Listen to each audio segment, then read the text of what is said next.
Good afternoon, ladies and gentlemen. Welcome to Hot Pot.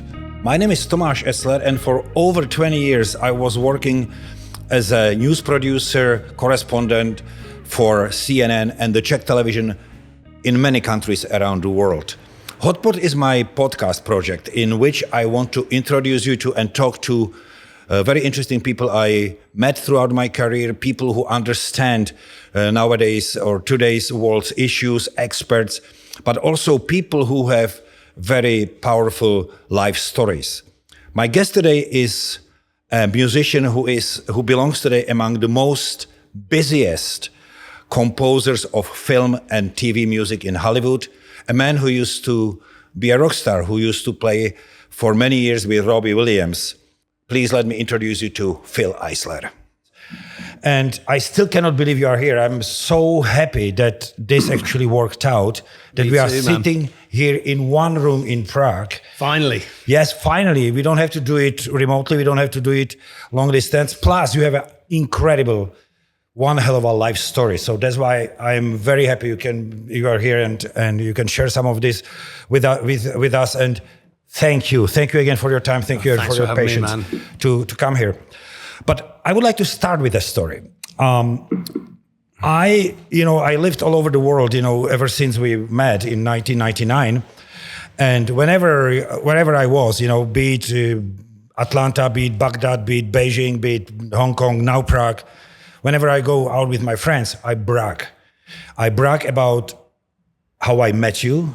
Well, that I met you to start with because I met a rock star. When I met you, you were a lead guitar player for Robbiemu Williams. When he was at the peak, he was at the top of the world. You were selling out stadiums around the world. But I also telling the stories how we met, because it was quite remarkable. Do you remember? New Orleans, right? Pardon? New Orleans. New Orleans, 1999. Yeah. Do you remember? Yeah. Just remember hearing some Czech voices in a bar where we had a day off, and going over to you and just sort of introducing myself, and me saying I'm Fil Eisler, and you said I'm Tomáš Esler, and I went, our names are similar, and you went, who cares, let's drink. And we just got on from there.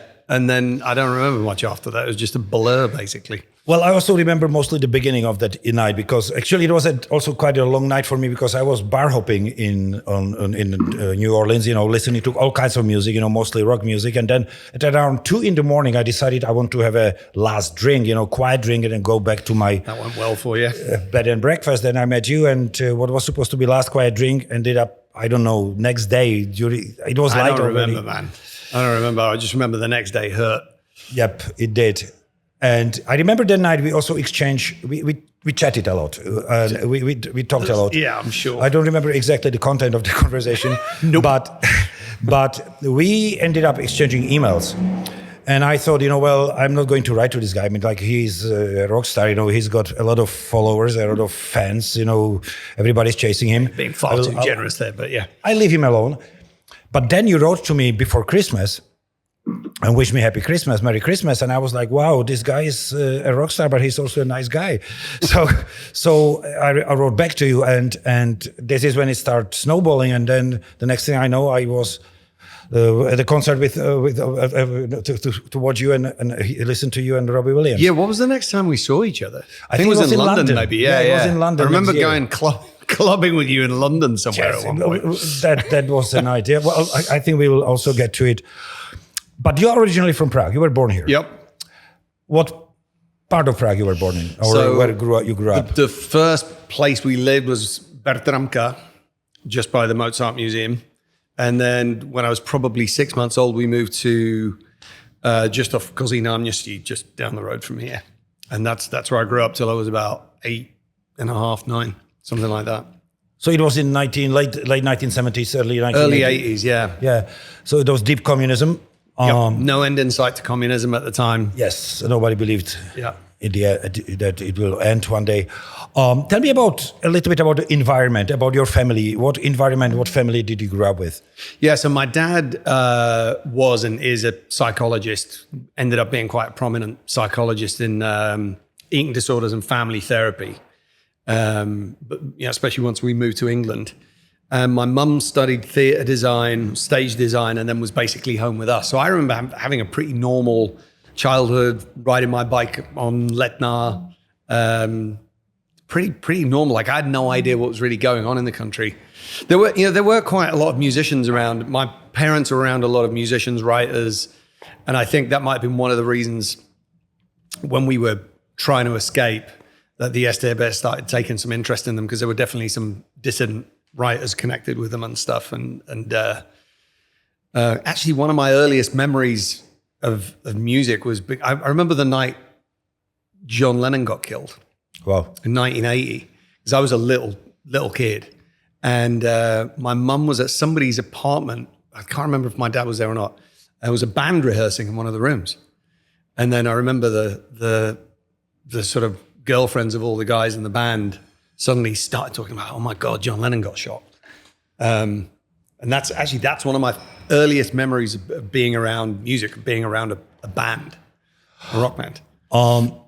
So tell me, did you listen to music at home? Like how did you discover music, besides this? Yeah, so they had, we had a handful of records that my dad brought over from Oxford when he studied there. He was in Oxford, and my mum was too, actually, when the Russians invaded in '68. And then they both went back to Prague with this little handful of records, right? Bunch of Beatles albums, Deep Purple album we talked about, Odchodu, Come Taste the Band. Tommy Bolin became like my favorite guitarist. Yep. And a couple of random things, maybe Dark Side of the Moon and some Crosby, Stills, Nash and stuff like that. Other than that, it was Klement Gottwald and, Czech brass band music and yes. Communist staple. So I had no idea until we moved to England that anything else existed, really. Yes. Tell me more. Where did you start doing your playing? I mean, did you start playing already in the Czech Republic, Czechoslovakia? Yeah. So I was taking piano lessons when I was a little kid. My gran, who was English, would come over, and she had lived in Czech Republic, so Czechoslovakia, and we had her Bechstein baby grand in the apartment in Kozy. And so I would play, and I was a pretty lazy pianist, really. I'm still a terrible pianist. But I do remember there was a kid that lived upstairs that was really good.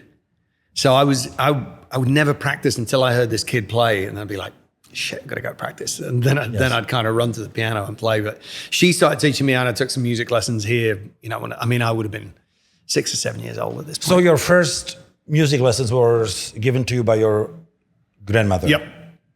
In your home? Yep. Was she a musician? She was a concert violinist, yeah. By the time she was in the Czech Republic, in Czechoslovakia, she'd kind of stopped bit by bit, because they moved over in the 50s after the war. This is where we get into that whole story, right? Yes. So where did they move from?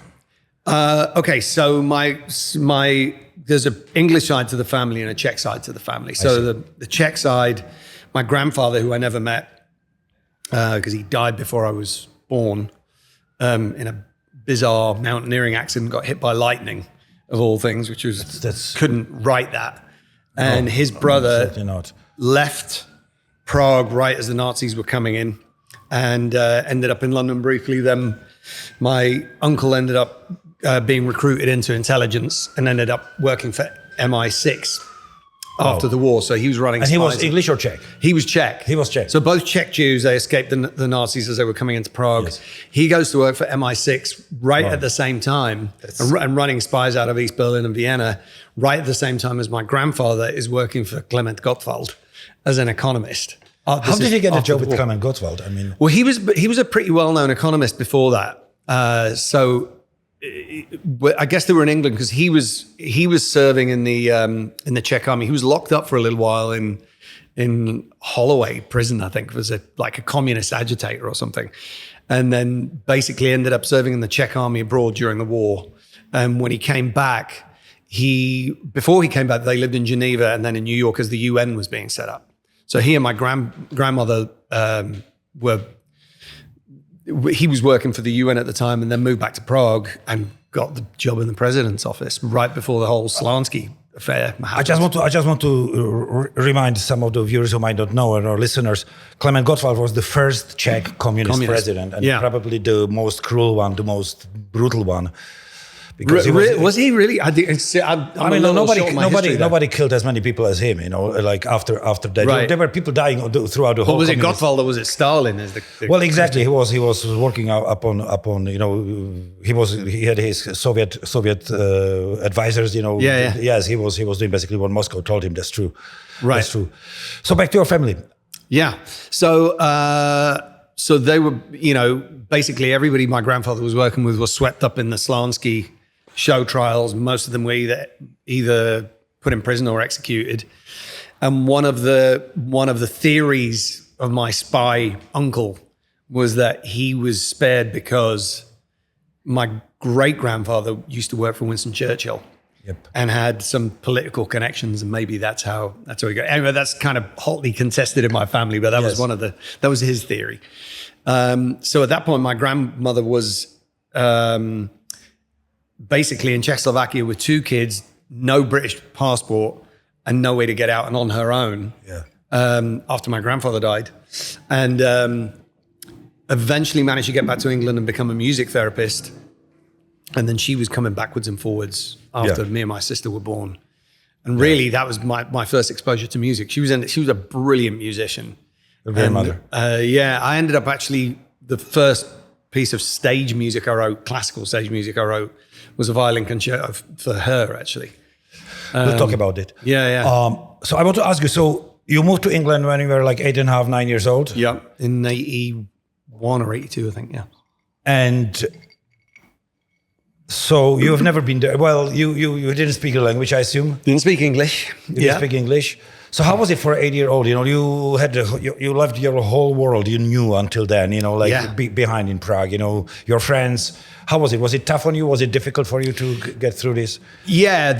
Funnily enough, my childhood in Prague, I remember being. I don't know if you could. I guess you could call it an idyllic childhood. It was everything was happy. Everything was simple. Right. It was just being a kid. Moving to England was my first exposure to real violence. South London in the 80s was a pretty violent place. It was my first exposure to a lot of things, but also my first exposure to a lot of music that I just hadn't heard before, right? So this is like early 80s. We're talking about the end of punk, Depeche Mode, metal, synthwave, all that stuff sort of happening at that point. And that was all totally new to me. Like I hadn't heard anything like it, And did you continue with your music education, or did you still work with your grandmother, or was she living in the UK? My grandma was so good, man. She would take me to classical concerts all the time, probably against my will, actually. Now I'm really grateful, but at the time I was probably not that keen on going because I wanted to go and see, metal bands or whatever. Actually, then I was sort of obsessed with the 60s and the 80s. 60s and 70s. So I was probably into the Beatles and the Who and all of this stuff. I guess I was catching up on what I didn't have in Prague, right? But yeah, I started taking guitar lessons. My dad, I was telling you the story earlier about my dad picking me up from school in Masnar when I was a little kid with a guitar from Kotva, which was a department store. And then he played guitar and he taught me to play it first. So, I learned a few chords and we started playing. So your grandmother was teaching you piano and your father was teaching you guitar. But she was really teaching me about music theory and all of that stuff. Because she became quite a prominent music therapist as she got older. And she really knew how to teach kids in a way that the stuff would stick, you know what I mean? And it wasn't miserable. Because her job was working with autistic kids through music, communicating through music. Yes. So we've got zero interest in what theory means or whatever, but it was just music as a language, So, and did you get any formal education in music in when you moved to London? Yeah, here and there. I was a kind, it's funny. I sort of think I was a lazy student. I also think now in retrospect, I might have had and probably do have ADHD, which mostly sort of everybody I know who's a musician probably ticks a lot of those boxes anyway. Yep, that's true. I was on a songwriting workshop about a year ago, and there were a lot of kids, and everyone being so much more aware of sort of what the spectrum is and what ADD is and what ADHD is. And there was a younger songwriter that was sort of telling me how she'd been diagnosed in her 20s and was describing the sort of line items. And every time she went by one, I was like, that's me. Oh, that's also me. Oh, oh, hang on a minute. Just might make some sense. So I wasn't the best student, as in terms of theory and stuff, but I slogged through it. Tell me, until my teens, really. When did you, in London, apparently it occurred in London, I guess, when did you decide, I want to be a musician? I mean, like when? I don't remember the actual sort of moment where it wasn't like a light bulb going off, but I remember playing it, being in bands, as a kid would play Cops and Robbers or whatever, like we played it being in bands because there was just so much music around at the time. And maybe that stuck. I'm not sure what stuck, but I knew by the time I was like 9 or 10 years old, I knew that's what I was going to do. Which seems weird for a 9 or 10-year-old kid, but I was as clear about it then as I am now. And since that age, have you ever considered doing anything else? Never. Not once. So it's quite like... One, because I couldn't stick a day job for very long. I think, I worked in a movie theater tearing tickets for a while. I stuck that. I had like 2 other jobs where I lasted a day. But other than that, all I've ever done is music. It took a while to make any money out of it, but it was... So tell me, what was your beginning? I mean, what were the beginnings of your musical career? Like, did you play in bands? Did you establish a band? Did you found a band? There were loads that you probably wouldn't want to talk about. I went to, there's a drummer that I really respected when I was sort of 16, 17, said, just go to every audition you can. And I thought that seems like good advice, a good way of getting over your fear and stuff and stage fright. So I just used to go and audition for bands, whether I wanted the gig or not, sort of. And what instrument did you play that time? I was playing guitar at the time. Guitar. And so I would, go to all these auditions, often like either not get the gig or not want the gig. But word got around that part of London, and I got a phone call from Dave Barbarossa, who was the drummer in Bow Wow Wow. I was living in a shitty little flat in South London when I was 17. The payphone downstairs went and pick it up, and he's like, Dave Barbarossa, I'm quite famous. You probably heard of me. I used to be with Adam and the Ants and Bow Wow Wow. I had no idea who the hell he was. And he had a band called Pimp Floyd. Pimp Floyd. And I ended up the guitarist in Pimp Floyd, which I thought was quite funny, and ended up sort of getting out of South London where I lived to Soho.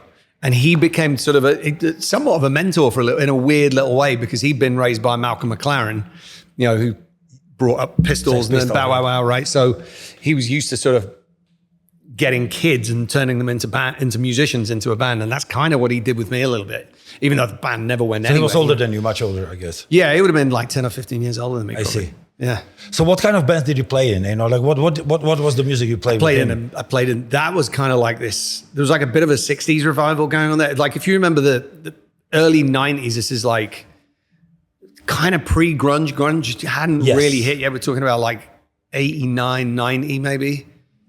And so you've got like acid jazz is happening, right? Yes. At this point, I did kind of have a job.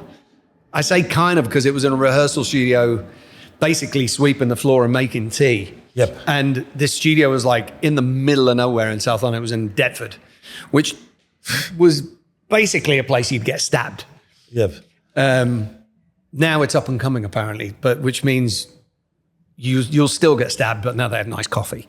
But it was pretty grim when I used to go there, and I used to trudge sort of 5 or 6 miles from my house to go to this job, and I loved it, man. It sounds like the most counterintuitive thing, but this is what I always tell kids now when I hire them. It's like, if you find absolute joy in the shittiest circumstances making music, then you might be a musician.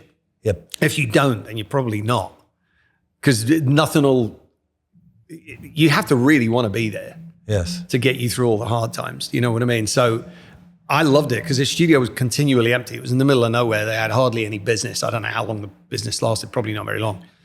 But the place was always empty, right? So after I got done vacuuming the floors I could go and set up a drum kit and go play drums, or I could go and crank up a Marshall sack and just play. And I loved it, man. It was great, you know. And then I kind of eventually... So you practiced a lot in the studio? I practiced a lot, and eventually I persuaded them. They had a recording studio across the way, and they sort of let me tinker with the equipment a bit. And I was there bothering them so much that eventually they went, oh, fuck it, let's just teach this kid how to work the board and the tape machine. And I became the engineer, basically, because... Wow. That's also a very handy experience, though, and skill. Yeah, it was great. Yeah. And again, like recording loads of terrible local bands. So but it was, you know, I learned a lot. So in this early 80s, you know, what other bands, you know, what kind of style of music were you attracted to? What style of music did you play? So I was a big metalhead when I was a kid, when I was like early teens, right? So my first concert would have been Iron Maiden in London in like, I don't remember, late 80s. And played in a few of those bands, I played everything. There was like an acid jazz band. There was like a prog band in there somewhere. There's a punk thing. It's like a bit of everything. Yeah. And a lot of that acid jazz thing was really kicking off. This was like when Jamiroquai was kind of getting going and all of that stuff. This would have been early 80s. And then grunge kicked in, and then everybody wanted to be Cobain, you know. Yeah. Okay, everybody. And did you manage to make money with this, or did you make living? Hell no. No, not even close. I think maybe I kind of made enough money to... I mean, also my rent was probably 50 quid a month. Yes. In this, you know, tiny little bedsit that I lived in South London, which again, like I loved it. Yeah. It was in an attic where it was either freezing cold. Like I remember you'd walk up, and when you got to my floor, you'd start seeing your breath freeze in front of you. And during the summer, there's no air conditioning. So during the summer, I used to sleep we had a little fridge about that high. Used to open the fridge and sleep with my head in the fridge because there was no air conditioning. So my parents would come and see this and just be like, oh God, our son is it. I thought it was brilliant. Yes. I thought it was absolutely brilliant. Because I distinctly remember a teacher telling me, when I was maybe 14 or 15, he said, what do you want to be? And at the time, this is like in the 80s, there were kind of two choices in England. Like you'd either work for a bank because they were hiring, or you join the army. Yes. I wasn't about to do either of those. So when I want to be a musician, and he went, you're going to die a destitute alcoholic in some little bedsit. And I thought, and that was the first sign I thought, yeah, I'm probably going to be a musician, or looking back on it. Yes. Because I thought, fuck off, no, I'm not. It was just, you know, just this incredible arrogance and naivety that musicians kind of have to have to survive. And especially when you're young, it makes sense. Like, of course I'm going to be a rock star. Yes. You know.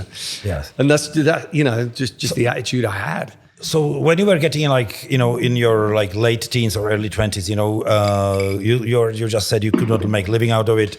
Have you ever had any doubts? Have you ever thought, you know, like, no, let's just do something, you know, I need to do something? No, never. There was never a backup plan. There was never. So I did audition for music college. I forget what the college was. Got a place. But I really remember that it was, you know, like if you wanted to go to music school in the late 80s, early 90s, would have been early 90s actually, the English classical establishment was so stuffy, and it was all run by old white men that just, you know, wanted to dictate to you what music was. And I was an arrogant little indie kid who wanted to, you know, I wanted to be Kurt Cobain. So I was like, fuck these guys who, you know, what do they know? Of course they knew, you know, of course they knew everything, but that wasn't what I was interested in hearing. And as it happened, they had a recording studio in this college, and that's all I was interested in. But then I ended up getting this job in the recording studio. So I was like, well, don't need a college now. Yes. Yeah, who needs college? Tell me, was it just the music for you, or was it also a lifestyle? Was it, you know, like with the head in the fridge, you know, was it, you know, if I would see you on the street in late 80s, would I see this is a metalhead, this is guys? 100%. Yes, how? Yeah. Well, I was probably dressed pretty much the same way I did then. And, you know, it was just obvious. I just never did anything else. Yes. And I was never interested in anything else. I didn't have any hobbies. I just didn't do anything else. And it's pretty much the same now. I took up skiing at some point. That's it, other than that. Well, that came another break, that came a break for you, I guess. I would put it, as I remember from us chatting in the past, from being fiercely independent, like indie, as you said it, like from being probably, I think I've heard in one of interviews you refer to yourself as snotty. Probably accurate. From a metalhead, you joined Robbie Williams. You joined forces with Robbie Williams. Yeah. How did it happen? I mean, did you like his music, or how did you meet? I mean, so before Robbie, I'd played with this singer called Zoe. Just went by the name of Zoe. She had sort of one big hit, and we'd done an American tour, and we'd done like a couple of things, but nothing really came of it. It was a gig. So one of the first times I probably did get paid, to be a musician. I would have been maybe 23-ish, something like that at this point. And then I bumped into Guy Chambers, who was the keyboard player in that band, and he was just starting to work with Robbie, and I think they'd just written Angels and maybe a couple of other songs. Yes. And he said, listen, doing this stuff with Robbie Williams, and I was like, Robbie Williams? He's the boy band guy, and I'm not doing that shit, Anyway, I got a call from my manager at the time. And what year was it? This must have been 97. I see. I think it was like literally like January 97. Yes. And they called me up for it wasn't even an audition. It was like it was just come record some demos, yes. right? So we went up into this studio. First, I wasn't going to do it. It's like, I'm not joining a fucking boy band. And my flatmate at the time said, yeah, well, cool. Well, then you can go live somewhere else because you haven't paid rent in 6 months. So take the gig or hop it. So I ended up going to the recording session. It was like in this studio in a church tower in North London, freezing cold, pigeon shit everywhere, and just like a really weird little place. And this band that was like myself, Guy, Jeff Dugmore, who's a drummer from Killing Joke. I forget who else. Steve McEwen, who's like a huge country writer now. Did the demos for, I think, Angels. I want to say like Lazy Days and maybe like a couple of other songs. And I met Robbie and I thought, this guy's all right. It's like we had a very similar sense of humor. Yes. And the songs were great. That was the other thing, was it was really obvious really quickly that he was actually genuinely talented. Yes. Proper singer, really great songwriter. Yes. So I thought, yeah, sure. So you clicked? We clicked. We got on really well. And it was sort of in the beginning where he was a bit of a national joke. And it was my first exposure to how kind of cruel the British press were, because they were horrible to him at the time. It was everything like about his weight or the way he looked, or like, oh, he's not cool and whatever, You know how the British press love to knock people down more than probably any other country on the planet. But I think the Brits are quite good at it. They're very good at it. Yes. So in the way I was snotty about being an indie brat, I became quite sort of evangelical almost about being in Robbie's band, because I thought, fuck you, this guy's good. And that's what kind of made me want to do it, really, Yes. And tell me, as a musician, when you started working with him, I mean, did you have to recreate yourself somehow musically? Did you have to change your lifestyle or change your attitude towards music, or did you? No, that was the other good thing about it. I think had it been like that, I probably wouldn't have been able to hold down the gig, because I was never really a session musician. I was never like the guy that could sort of stand on the spot. I just, and Rob was cool with that.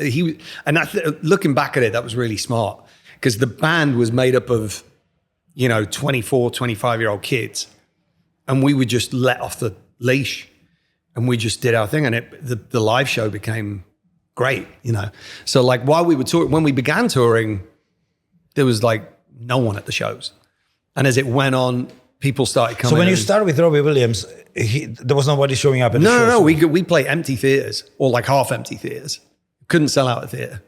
Wow. And it was, that all changed at Glastonbury. So I can't remember what year Glastonbury was. Might have been 98 by then. Or I don't think it was summer of 97. It must have been summer of 98, I think. And you can sort of see in the video, we're backstage before we go on at Glastonbury, and they're chanting something, but we couldn't hear what they were chanting. It was just this, the whole crowd's going. And we're sort of listening out, because, you know, if the Glastonbury crowd doesn't like you, or at least back then, they would be brutal. It would just be a rain of shit getting thrown on the stage. So we were expecting to last about 5 minutes and then just get bottled off stage. Jeez, that's, wow. So we get on set, and I remember standing backstage with him and Rob going, I think they're chanting wanker, wanker. And I'm like, no, it's not that, it's something else. So when we went on stage, we were terrified. And we played the first song, and like, there was 100,000 people in this field. And you could just see, all I remember is, as the song kicked in, is watching the whole field undulating like this as they're jumping up and down, because the sound's taking so long to travel to the back that by the time they're getting it, they're jumping out of time with us. And just watching this, like, what the fuck is happening right now? And Rob's got the same look on his face. And literally everything changed after that gig. Really? Yeah. Like almost overnight. It's interesting, because when I first learned about Robbie Williams, and I was living in the United States, and at the beginning he wasn't that big. Yeah. But when I first learned about him, I was reading about sold out stadiums, you know, in Wembley, or, you know, other huge venues. Yeah. So you were there, you know, you were part of that race of, you know, to global glory or global flame of Robbie Williams. Yeah, kind of. Yeah, it was nuts. But you know what you were saying about, you know, how he let you be yourself, you know, I remember that a little bit, because when I first saw you, it was in that you were playing some beneficial concert, a private concert in Equinox nightclub in Leicester Square. This is when... Oh yeah, God, yeah, I can't remember where it was, but no, yeah, it was in Equinox, and you invited me because it was some sort of private concert, and you two were terrific together on stage, because we had fun. Because Robbie was this kind of a elegant, you know, like very smart, intelligent pop singer, and you brought this raw energy of I was the idiot of rock. No, it was great. You were jumping there, you know. I think you were that night. You were also wearing a Scottish kilt.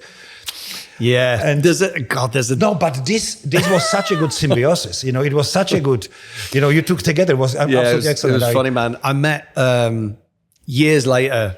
I met Johnny Marr from the Smiths at a film festival thing. I was doing film by now, and I was up for an award. It was at the World Soundtrack Awards, and Hans Zimmer was there doing something for Inception, and Johnny's playing guitar with him, and we met backstage, and he went, I know you, don't I? And I went, you probably met somewhere. And he goes, are you the twat in the kilt?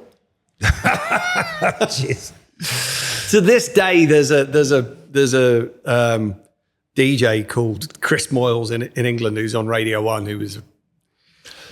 so tell me, I mean... But he always used to take the piss out of me for wearing the kilt. He's like, who's that guy in Robbie's band that's always like doing too much? Axl Rose also wear a quilt. Oh, yeah. So... Tell me also, you know, like how many, I mean, so you went from empty, as I said, you went from empty venues to full venues. How many shows did you play a year? I mean, was it a busy time? Yeah, it was busy. We were always on the road. So we were always either playing or doing an album or promoting an album. Yeah. So it was pretty incessant for the first 3 years. I was in his band for, I think, 6 years or something. Yeah, it was pretty full on. How was touring with Robbie? You know, there are these legends, there are these stories about, you know, like never-ending parties, you know, how was it? It was great that there were no cell phones around, probably. There'd just be awful states of us falling around in the gutter and all kinds of crap. You know, it was everything you'd expect it to be, because we were 24 and just having a blast, you know. And I think it was a lot easier for us because we weren't famous. Rob was famous. Yes. So we could go home. We didn't have paparazzi going through our garbage. He did. Yes. You know, so it was our drummer said at the time, it was like being in the Beatles by proxy. It was great because when you were out on the road, like we'd be part of the whole mania, but then you'd go home and it'd be sort of normal, you know. I lived with him for about 3 months at one point. And it was the first time I thought, shit, maybe I don't want to be famous. Because he had this flat on, it was like right in Notting Hill. And it was bizarre as well, because I don't know why he bought this place. It's like a 3-story house in Notting Hill, and right outside of his living room window was a bus stop. So literally, like when a double-decker bus would pull up, people would sort of look to the right and go, fucking hell, there's Robbie Williams in his living room. Yes. So there were paparazzi there 24/7. Wow. And I just thought, oh my God, that looks like absolute misery. Do you have any like real memorable moments, during those when you were playing with Robbie, any memorable moments, any? Yeah, most of them were shows. I mean, it's either shows or just sort of the friendship amongst the people. Well, can you share some of it? What are these? One of the biggest memories was playing at Slane Castle. We'd opened up for the Verve a year before, and then Rob headlined it the next year. Mm-hmm. And that was the biggest crowd we played. I had all sorts of, everyone brags about the size of the crowd. Like it was 80,000, it was 100,000, it was 500,000. Who the hell knows, But it was, that was just total magic playing in front of that crowd. It's like just as the sun's going down and you walk out on stage, and he had us walk out on stage one at a time. So it was a bit of a misdirect, because the band would walk out, no Robbie, the next bit and play one chord. Then 2 more guys would walk out, play a chord. So by the time he actually got on stage, the crowd's going absolutely mental. Yes. And just walking out and playing that first chord and seeing 100,000 people just go, was amazing. How many years did you play with him? I think it was 5 or 6. 5 or 6. I left in, or maybe it was a little less actually. I left in 2001, I think. So yeah, probably. I'll get to it. How these years changed you? How did years with Robbie Williams, doing these gigs, how did it change you as a musician? What was it's I mean, you learn every time you pick up the instrument, basically, right? So there's accumulated knowledge, and just playing in different situations. It's kind of knowing where to be in the room, knowing your place in the room, like when you're recording and when you're around record execs or journalists or an audience, whatever. So I think I learned a lot in that way. I think a lot of it is, especially when you're someone who writes music, it's the way your personality develops over time and what you put into what you're writing, right? So I think a lot of those were like really formative years for me. And also when I started to realize kind of what I didn't want out of life, and it wasn't what he had.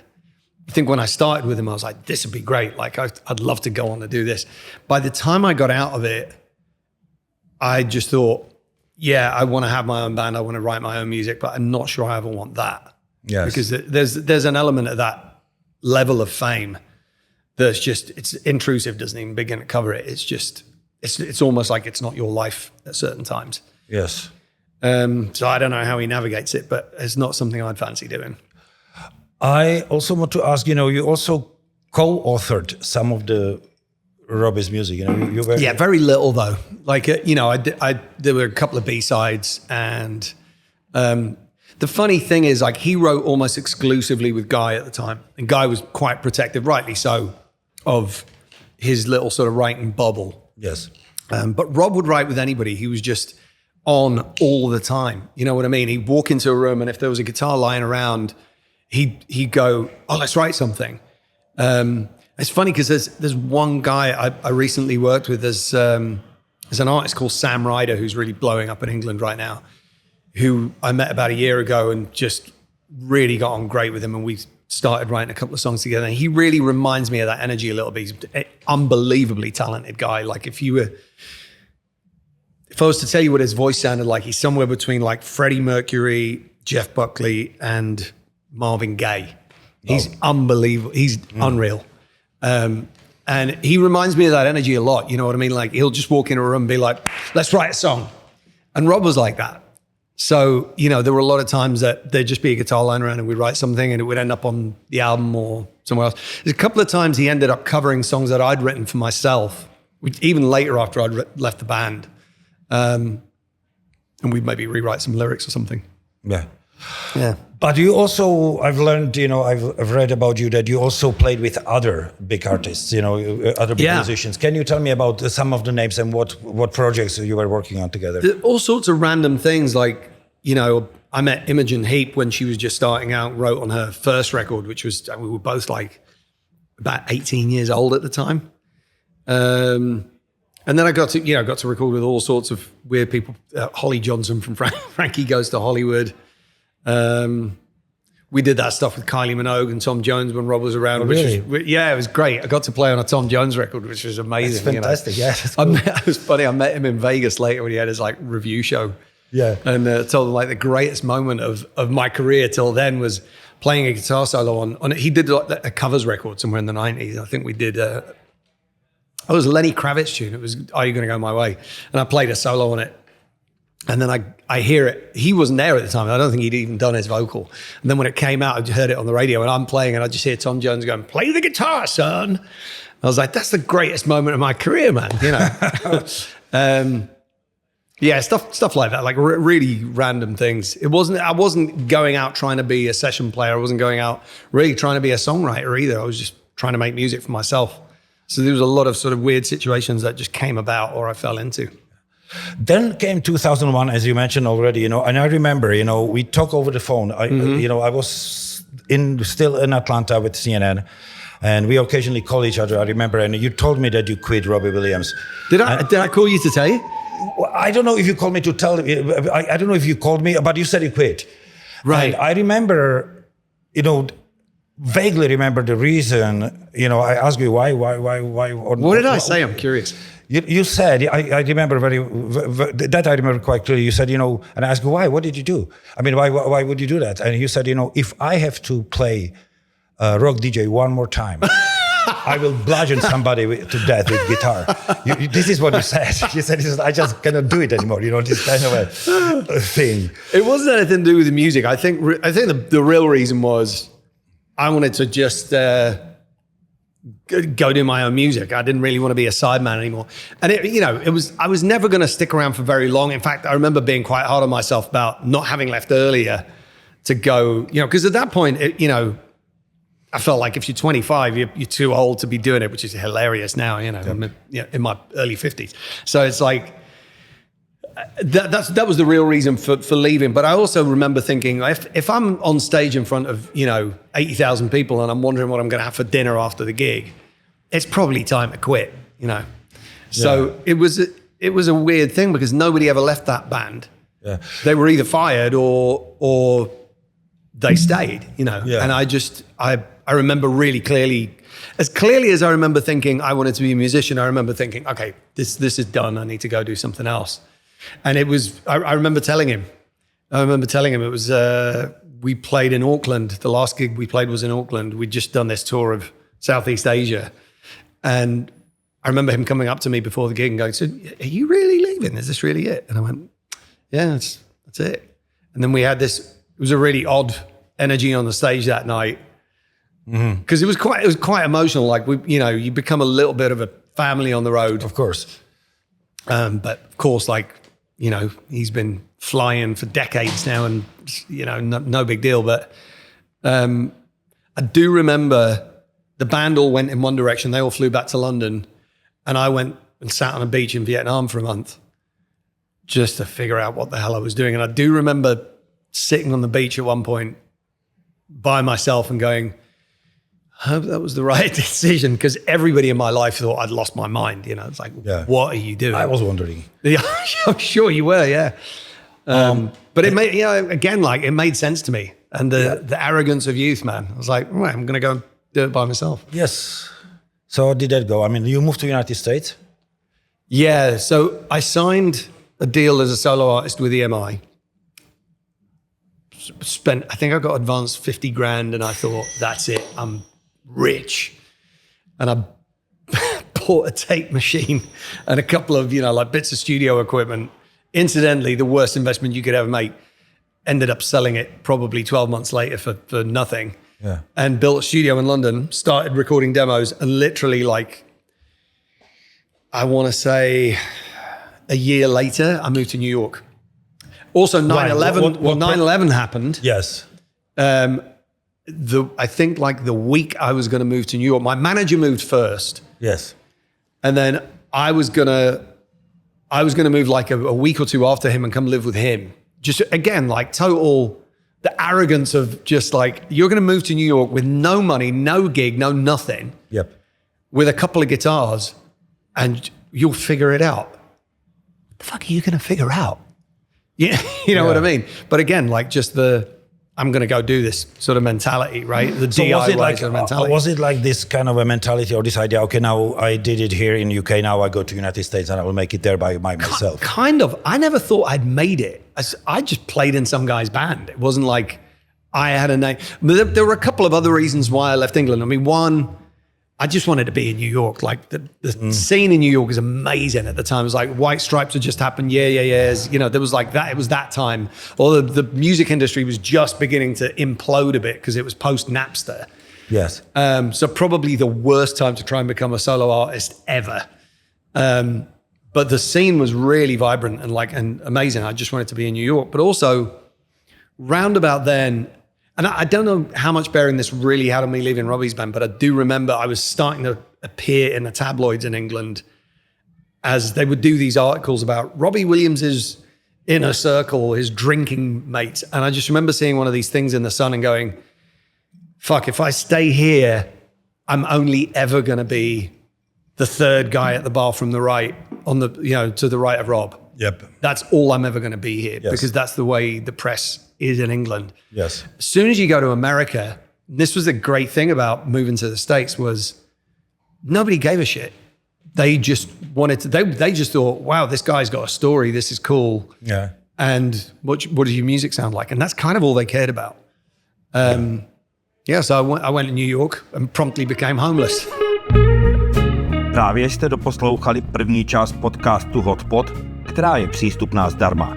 Chcete-li slyšet i druhou část a chcete-li mě podpořit, můžete tak udělat na platformách herohero.cz nebo patreon.com. Děkuji vám.